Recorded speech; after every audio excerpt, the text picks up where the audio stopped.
యూట్యూబ్లో చూస్తున్న మీ అందరూ కూడా ప్రభు పేరట వందనాలు చెల్లించుకుంటున్నాను. అలాగే మన్యంలో మహాగణుడి యొక్క బృందానికి అందరికీ కూడా హృదయపూర్వక వందనాలు చెల్లించుకుంటున్నాను. దైవ సేవకులకు ఆ యొక్క మన్యంలో మహాగణుడి యొక్క సువార్త బృందము గత కొన్ని సంవత్సరాల నుంచి నడిపింపబడుతున్నది. కానీ మనము ఒక 2 సంవత్సరాల క్రితము మేము తెలుసుకుని ఉన్నాం.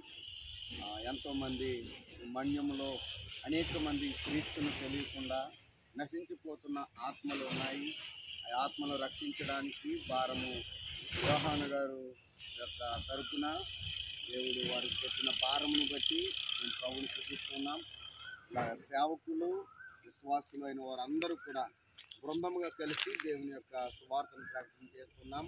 మీరందరూ కూడా మా కోసం ప్రార్థించండి. ఇంకా బలమైన సాధనాలుగా దేవుని యొక్క పనిలో వాడబడే భాగ్యాన్ని దేవుడు దయచేసేలాగిన, అలాగే మమ్మల్ని చూసి మీరు కూడా ఈ యొక్క దేవుని యొక్క వాక్యాన్ని అనేక మందికి మీరు కూడా తెలియచేయాలని ప్రభు పేరట తెలియచేస్తూ సెలవు తీసుకుంటున్నాం. దేవుని